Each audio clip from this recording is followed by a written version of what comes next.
Run, river, run, run through the hills. Run, river, run to the sea. Run, river, run to your place beneath the sun. Run, river, run over me. Hi, this is Jan Lewis. Welcome to Be My Guest. Today we have, I'm going to say this hopefully right, you can challenge me, Mike Squatrito. Pretty good. I got it. Mike Squatrito, Jr., and he is, wow, wait till you see the books this guy has written. First of all, he has written Love Winning. It is the true, it's the memoir. Look at this cover of his being in baseball. Did you design that? That is my glove, that is my hat, and those are the 2 World Series rings we won in Phoenix, Arizona. And that's a new ball, obviously, on the cover. That was is what we use out in Arizona, so it has that logo. And you designed it? I have a very good photographer. I said, these are the props, and make it look good, and she did. So this is your memoir. From when to when? Basically from Little League until last year. When did you start Little League? How many years ago? 1974, 75. You were a kid. I was a kid, 9 years old, starting at 9, and then now I'm 56, and I just completed my last season in October with another state title in Rhode Island. It's funny, this is terrific, I don't meet many authors who do their own memoir. I'm a ghostwriter, I do their memoirs. Yeah. This is fantastic. Now, wait till you hear now what's coming up. He's just double talented here. He has written, I call it sci-fi, Mike calls it fantasy. Yeah. Epic fantasy. Epic fantasy. Yeah. You should feel these books. All right. They're about the Overlords. Now, is this number uno, the one you sent me? Yes, Legend of the Treasure is the first book in the series. All right.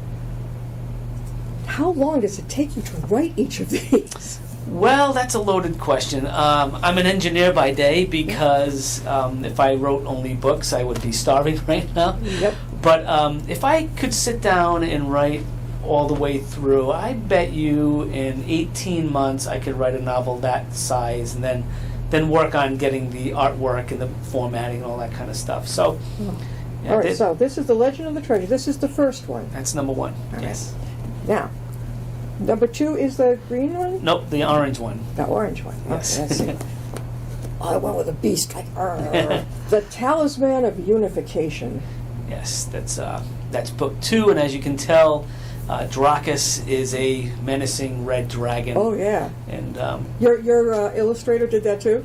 Yeah, and what I explained to him when he drew that was, I said the characters find a book that's bound by the hide of a red dragon. Yeah. So I would like the reader to be holding a book that looks like it's bound by that, but I want to see a 3-dimensional dragon face coming out. And he painted that. That is actually a painting that I have hanging up in my house, in my man cave. And he took a high-res photo, and that has become my logo. It has become the face of the Overlords. That dragon. That's book 2. 3 is green? Nope, the smaller one, the battle. The Overlord's Journey to Salvation. Look at this. Look at the cover of this. Yeah, and this one is basically after they set out and find what they're looking for. I don't want to give too much away. Yeah. There are factions within the land that are preventing the characters from continuing on to actually reunite humanity. And it comes down to a major battle in the city of Conquer, and that's just a small little snippet of what the battle could look like. Your illustrator is very talented.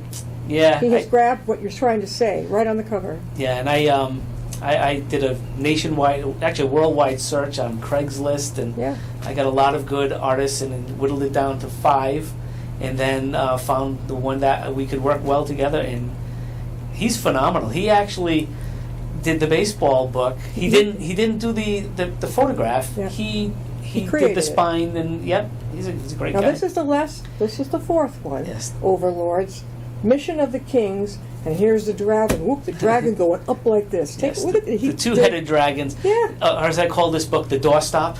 Yeah, the doorstop. Look how big it is. It's 600 and something pages. And that one is the final book of the series. So this series is complete. It's a 4-book set, and it comes to a very nice ending. However, there's an epilogue that allows me to continue if I would like to. Are you going to? I have written an outline.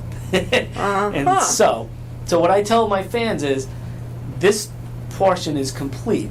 The saga is complete. Yeah. And then I have the flexibility to be like the Star Wars universe and the Marvel folks and just splinter off and go to where I want to. This reminds me of, did you ever follow The Sopranos? I did. Yes. I didn't like the ending.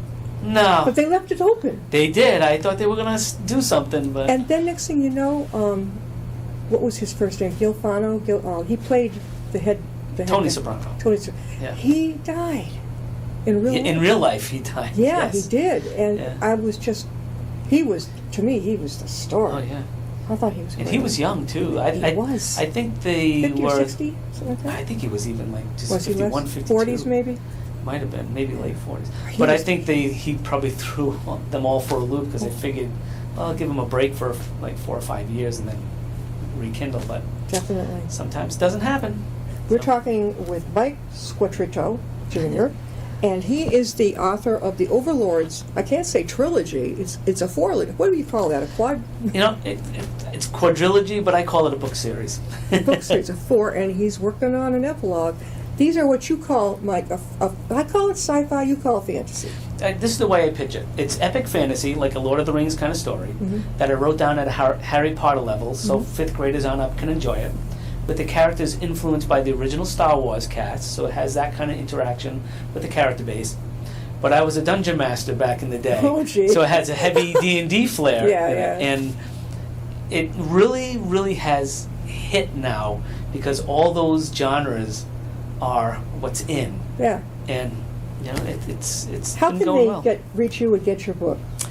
You can go to MikeSquatrito.com, and there's a link for, you'll see there's a lot of links up there, but the Overlords has its own link, and it has all 4 books there. You can talk directly to me, and I can personalize a book to you. If you want to purchase it on Amazon, there's a link that goes directly to Amazon, and you can purchase the paperback, or you can purchase the ebook out there as well. Now, he and I were talking before the show. Where are you getting out? We know you were at the expo over in Rhode Island, the big authors expo there. You were there in December. Have you got anything coming up? I just finished the Boscone 59 up in Boston a couple of weeks ago, where I was on 8 different panels and group discussions and autograph sessions. I'm going to be doing a couple of small things in Rhode Island. In May, I'll be going to Bristol, Rhode Island, where I grew up, and it's just a festival. It's an artist festival, so I'll have a tent out there. Hopefully it's a nice day. You never know in New England. Yeah, I know. And I'll be there all day. Yeah. But we do have some Comic-Cons that I go to. And Tell people what Kamikaze means. well, Comic-Cons are places where you can dress up as your favorite characters. There's lots of artwork. There's memorabilia. There's usually celebrities. Maybe not the top level celebrities, but some of the B-level celebrities. A lot of the places try to get what's hot right now, like in Rhode Island a few years ago with the Stranger Things cast, and we had the Walking Dead cast and stuff like that. So if you like sci-fi, fantasy, anime, paranormal, things like that, Paranormal. it's for you. Yeah. And what we do, because I'm the president of the Association of Rhode Island Authors. Yes, so let's not go by that quickly. He is Yep. the president of the Rhode Island Authors Association. Yes. How long have you been president? Since October 2020. I'm the pandemic president. But you're here. But I'm here. Okay, yes. keep going.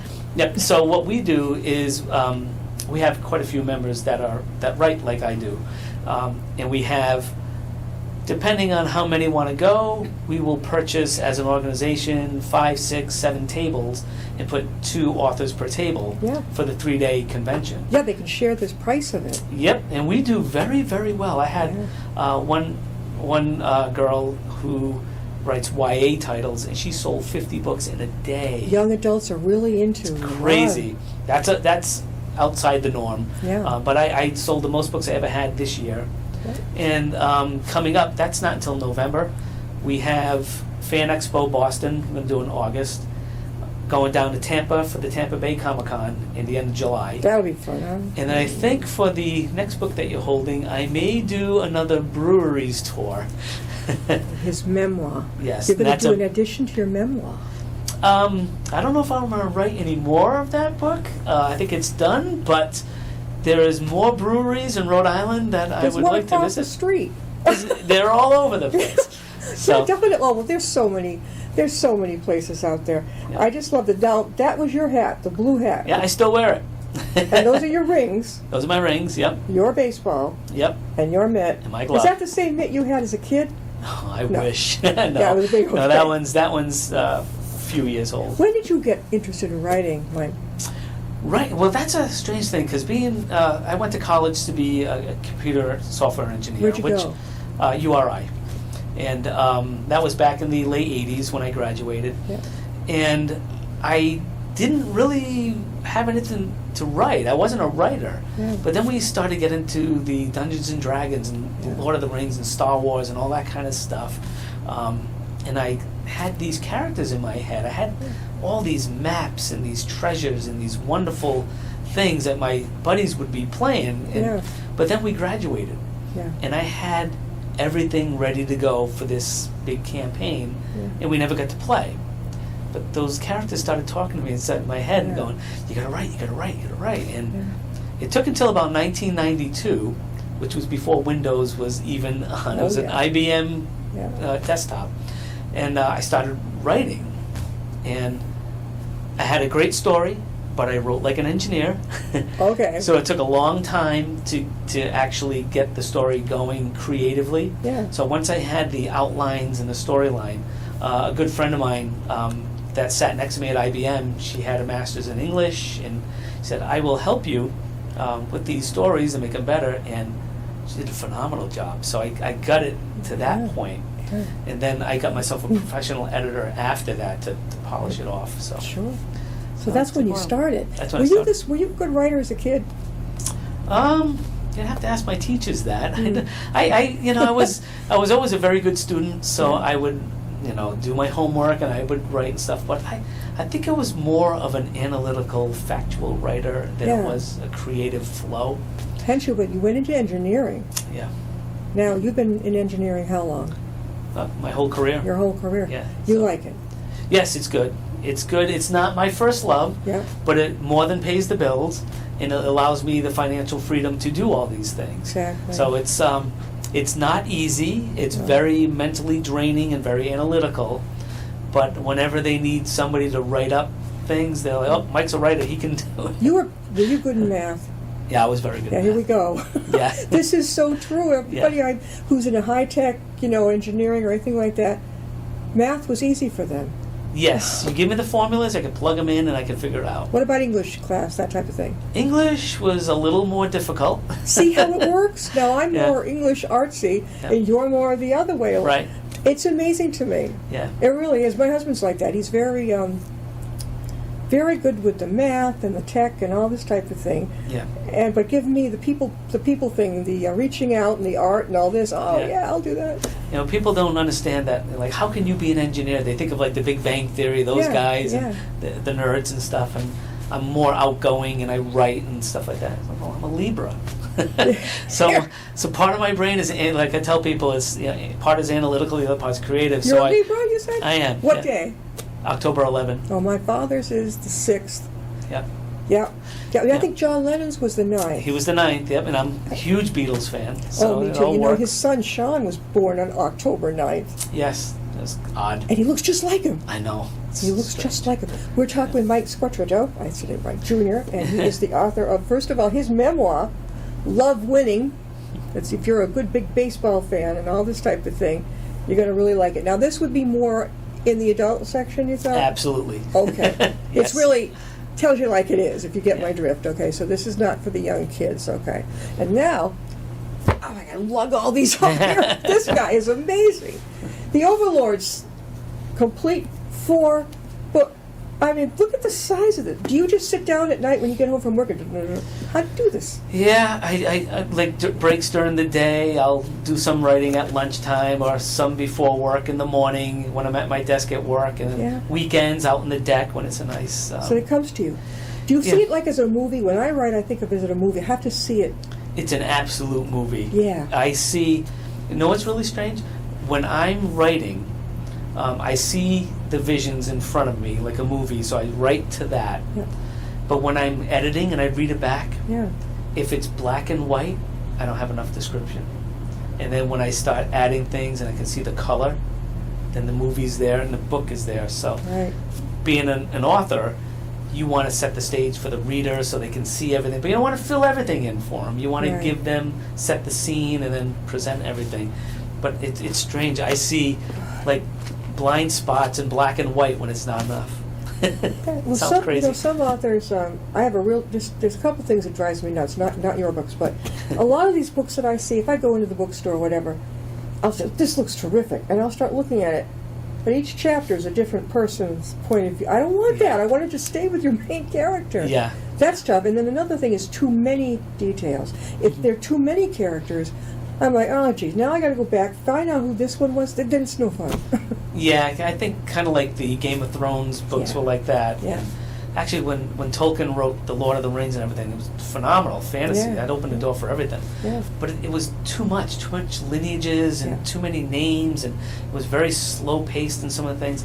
And I was like, well, I'm the Star Wars generation. Yeah. And that was very fast, like Han Solo, Luke Skywalker, and all that action. Yeah. So I was like, if I could take my story and get those characters more in a Star Wars pace than a fantasy pace, I might have something there. And I think I did. I think it worked out pretty good. I couldn't get into Harry Potter. Could you get into that? No, and then it was paralleling a little bit too much with some of the things that I was doing, so I decided not to read it because I didn't want to, get influenced too much and make it too much like a Harry Potter book. Yeah. So I definitely went the epic fantasy route, and I stayed away from that. Where Harry Potter, you have a lot of the young kids are in it, and they grow up throughout the series. Yeah. Where mine started, they're about 18, 20 years old, and then they go from And there. they start going up from there. Yeah. Mike, again, how can they get a hold of you and your books? You can go to my website, MikeSquatrito.com, and I have several links up there for the Overlords books. Just click on the Overlords. You'll see each book in the series, and you can either purchase them directly from me, just send me a note, and I can personalize them to whoever, and then we can get it mailed out to you. Or if you want to purchase them on Amazon, there's a link button right there, and you can purchase the paperback or the ebook. And if you want the baseball story, you'll see it there. It's under the baseball link, and there's some fun stuff there. Well, with the baseball season coming up, man, you've got to get out there because obviously this is going to be, and these are just timeless. What do your kids think of your writing? They think I'm crazy. Why? And you're like, how did you get all that information and get it out there and go to these Comic-Cons and do all these things? It's like, well, I tell them, if you can have an idea and something that you can work on and create something wonderful, do it. Don't start it and not finish. Yeah, that's the hard part. I could come up with an idea, but I'm so busy helping other people. I'm like, oh well, that Yeah, I have so many outlines written for stories, so many that I just haven't got to yet. Because, like I said, the day job is very brain intensive, challenging, and it's very analytical. So kind of like. So you are the president of the Rhode Island Authors Association. Association of Rhode Island Authors. Association of Rhode Island. All right. Same thing. And you're based in, where did you say, Cochituate? No. I live in Tiverton, Rhode Island. Tiverton, yeah. Yes. Well, we're based out of Rhode Island. Yeah. We have How a PO often do you box. meet? Once a month. Mhm. It's been on Zoom, but starting next month, we are going to be meeting in person again. Yes. So we have our upcoming elections in May, so we're going to have people come in for nominations and stuff like that. And then hopefully we can all start to gather, and we have 288 members. Yeah, I heard about that. And so it's quite large. Not that everybody comes, that we're all over the place, but if we can get a good 50 people to come, that's what we were having pre-pandemic.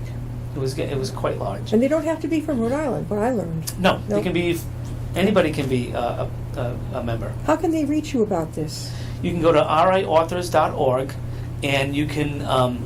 There's a link that's called Join Us. We actually just revamped our whole website. We're very excited about upcoming things that we want to do, and we're always looking for members. So you don't have to be a writer. You can have a story in the works. You can have a manuscript. You can have nothing, just ideas, and this is just a way to meet with people with similar, ideas, and Yep. get I together. think I went to their expo the last time or the next to last time. They were in Cranston at Rhodes on the Pawtucket.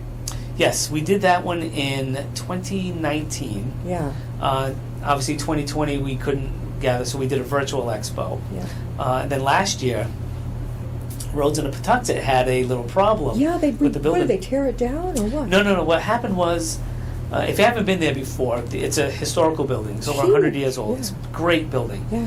And it's right on the Pawtucket River. Yeah. Well, I think it was, I'm not sure what time of year it was, but someone was canoeing down, or kayaking down, Yeah. and noticed that one of the columns that was into the water was severely cracked, which was the end of where the ballroom and the mezzanine section would yeah. be.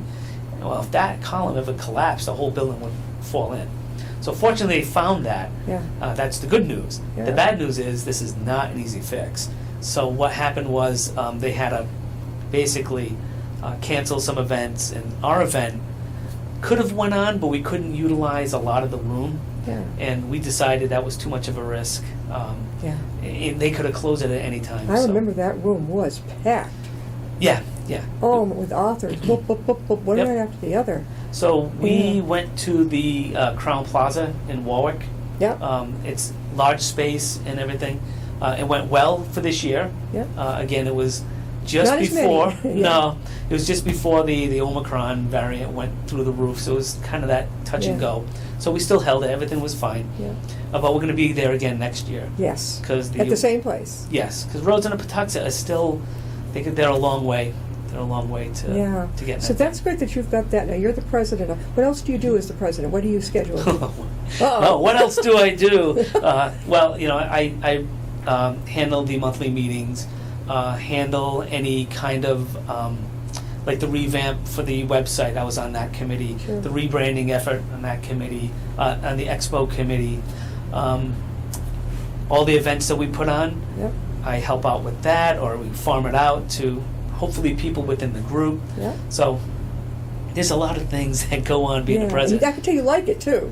I do. Yeah. I do. I just wish I had more time. This would be Yeah. perfect if I was retired. Well, yeah, you've got a long ways for that, Mike. Yeah, a few more years here and there. What is it? What's the legal? Not legal. But what's the age now? Between 62, 65? Yeah, I would say between 60 and I 65. don't know. But a lot of people are just beginning a whole other entrepreneurial thing at that age.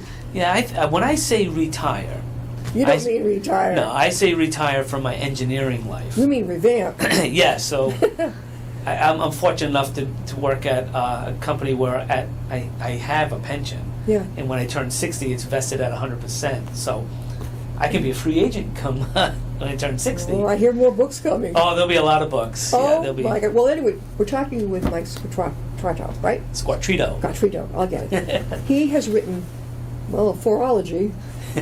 The Overlords. It's a whole series. Okay, this is the first one. Am I getting this right?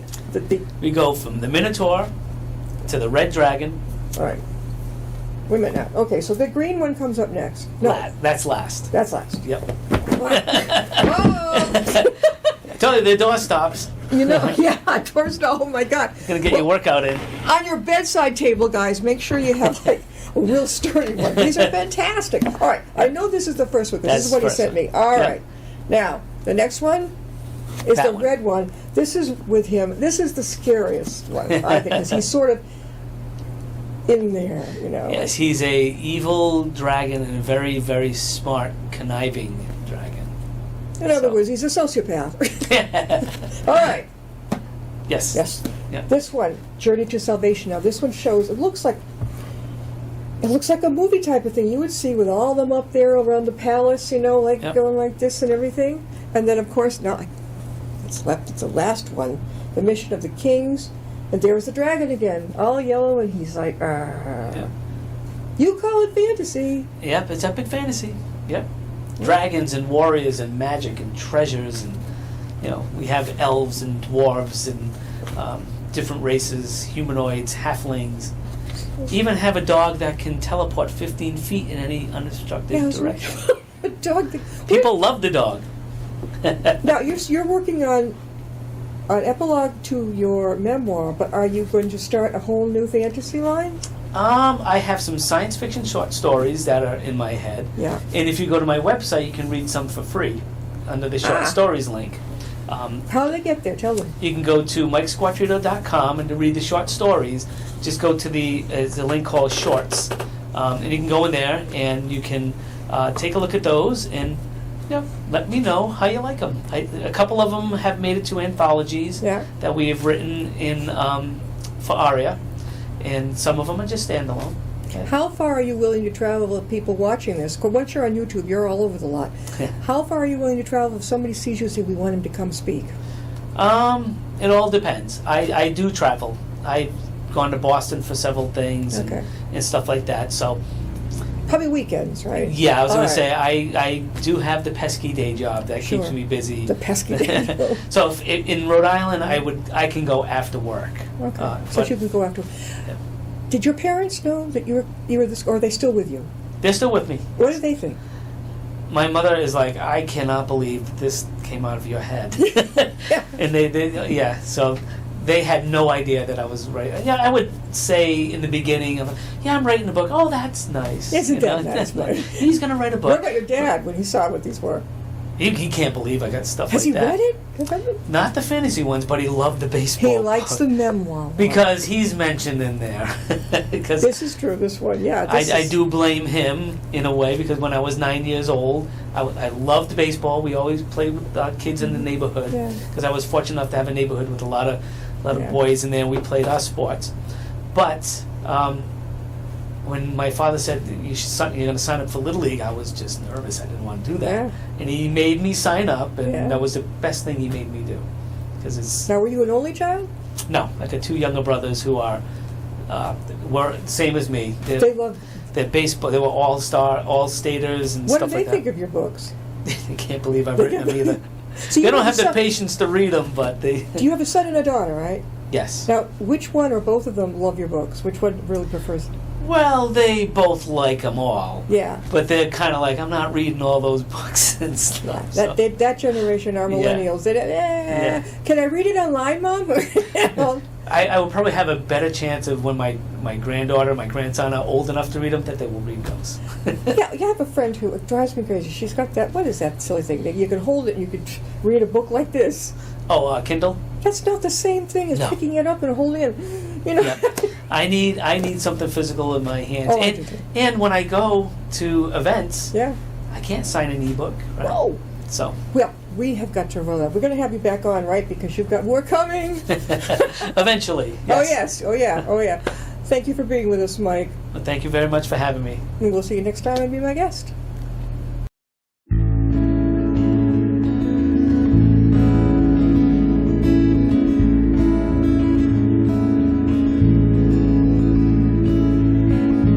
Riding on a shooting star, heading out toward a dream. Tomorrow's even closer than it seems.